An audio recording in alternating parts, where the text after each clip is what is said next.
Dear student, आज हम त्रिकोणमितीय सारणी का प्रयोग करते हुए सर्व समीकरणों की सत्यता की जांच करेंगे। इसके बारे में अध्ययन करना है। तो मैं एक एग्जाम्पल ले रहा हूँ, एक सर्व समीका। यदि थीटा का मान 30 अंश, 45 अंश या 60 अंश एक सर्व समीका sine square theta plus cos square theta is equal to 1 की सत्यता की जांच कीजिए। यदि theta is equal to 30 degree, 45 degree, 60 degree, इस प्रकार से हम थीटा का वैल्यू लें और हम देखें कि एक सर्व समीका sine square theta plus cos square theta is equal to 1 है, तो क्या यह थीटा के मान के लिए सत्य है?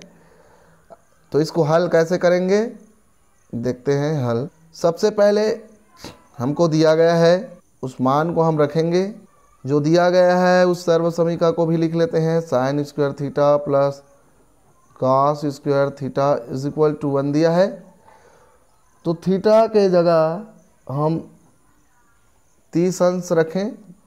थीटा बराबर 30 अंश। तो जहाँ जहाँ थीटा लिखा है वहाँ पर हमने थीटा के जगह 30 अंश लिख दिया है। आगे देखें, हम जानते हैं साइन 30 अंश का मान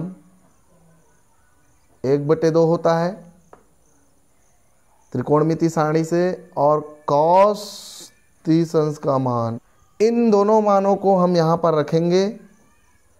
तो साइन 30 अंश का मान 1/2 है तो हमने वर्ग रख दिया। कॉस 30 अंश का मान वर्गमूल 3/2 और वर्ग है तो हमने वर्ग रख दिया। क्या यह है? क्या 1/4।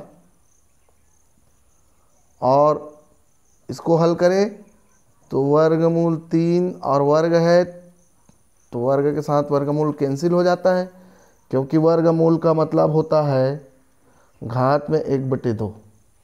कैंसिल हो गया तो ऊपर में ये 3 बचा और नीचे में 2 का वर्ग करेंगे तो ये 4 बचा। अब हर समान है तो जोड़ देंगे 1 धन 3/4, ऐसा लिख लेंगे। आगे इसको हल करें तो 4/4 आ गया। इधर 1 हमको दिखाना है, अर्थात क्या मिला? 1 बराबर। कहने का मतलब लेफ्ट हैंड साइड में भी 1 मिल गया और राइट हैंड साइड में 1 पहले है। कह theta is equal to 30 degree के लिए यह कथन सत्य है। अतः कह सकते हैं थीटा का मान हमने 30 अंश रखा है। लेफ्ट हैंड साइड को यदि हम हल करें तो हमको 1 प्राप्त होना चाहिए, अर्थात राइट हैंड साइड प्राप्त होना चाहिए। इस तरीके से हमने दिखाया 30 अंश रखकर कि 1 प्राप्त हुआ है। मान लो हम थीटा है तो या 45 अंश लें, रखने पर क्या हो जाएगा? ये दूसरा स्टेप। पुनः जो दिया है उसको लिख लेते हैं। Sine square theta plus cos square theta is equal to 1। इस पर मान रख कर देखें तो क्या होगा? साइन स्क्वायर 45 डिग्री, थीटा के जगह हम 45 रख रहे हैं। कॉस स्क्वायर, हम जानते हैं साइन 45 अंश का मान 1/2 होता है और कॉस 45 अंश का मान भी 1/2 होता है। मान रखें तो 1/2 होगा और वर्ग है तो वर्ग, यहाँ भी 1/2 होगा, वर्ग है तो वर्ग 1। आगे हल करें, वर्ग के साथ वर्गमूल कट जाएगा तो 1/2 मिलेगा। यहाँ भी वर्ग के साथ वर्गमूल कट जाएगा तो 1/2 मिलेगा। अब इस हर समान है, 1 धन 1/2 बराबर 1, अर्थात 2/2। अतः हम कह सकते हैं इस तरीके से हम प्रश्नों cos theta plus sine theta is equal to √2 यह कथन सत्य है कि नहीं? सत्य है या नहीं, अर्थात इसकी सत्यता की जांच करनी है।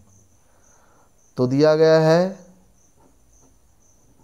जो दिया है उसको लिख लें। दिया गया है cos theta plus sine theta is equal to √2 दिया गया है। थीटा के जगह हम 30 अंश लें और हम जानते हैं cos 30 अंश का मान कितना होगा, वर्गमूल 3/2, और साइन 30 अंश का मान 1/2। मान रखें cos 30 अंश का मान वर्गमूल 3/2 और साइन 30 अंश का मान 1/2 हम मान रख देते हैं। हल करेंगे इसको, हर समान है तो इसको एक बार लिख दिए, वर्गमूल 3 धन 1/2 हो जाएगा। इसको जोड़ेंगे,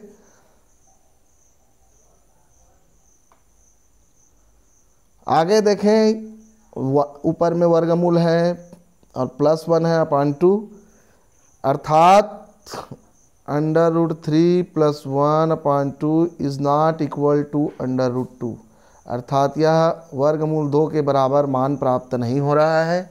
अतः हम कह सकते हैं left hand side is not equal to right hand side. अतः थीटा बराबर 30 अंश के लिए कथन सत्य होने के लिए दोनों पक्ष का मान समान होना चाहिए। आगे कोई दूसरा उदाहरण देख लें। ऐसे ही हम 60 अंश का भी निकाल सकते हैं। आगे देखें कोई भी दूसरा उदाहरण। क्या यह कथन सत्य है? तो देखते हैं। थीटा का मान रखकर 2 cos² theta is equal to 3 sin theta एक कथन हमको दिया गया है। इस कथन पर हम थीटा के जगह 60 अंश रख रहे हैं, 3 sin 60 डिग्री, और हम जानते हैं cos 60 अंश का मान, cos 60 अंश का मान 1/2 होगा और sin 60 अंश का मान वर्गमूल 3/2 होगा। त्रिकोणमिति सारणी से मान रखें तो 2 मान रखेंगे तो cos² 60 डिग्री है तो 1/2 वर्ग रख देते हैं और sin 60 अंश का मान वर्गमूल 3/2, तो ये क्या हो जाएगा 2 गुणित 1/4 और ये हो जाएगा 3 वर्गमूल 3/2, 2 एक कम 2 दूनी, अर्थात यहाँ 1/2 प्राप्त हुआ और यहाँ 3 वर्गमूल 3/2 प्राप्त हो रहा है। अर्थात देखें 1/2 इज नॉट इक्वल टू 3√3/2, अर्थात left hand side right hand side के बराबर नहीं है। इस तरीके से हम प्रश्नों को आगे हल कर देख सकते हैं। और थीटा के जगह 45 अंश रख सकते हैं, थीटा के जगह 0 डिग्री या 90 डिग्री का मान आप रख कर ऐसे हल करके आप सत्यता की जांच कर सकते हैं। यहाँ हम लिख सकते हैं नीचे में, अतः थीटा बराबर 60 अंश के, इस तरीके से हम इसकी सत्यता की जांच कर सकते हैं।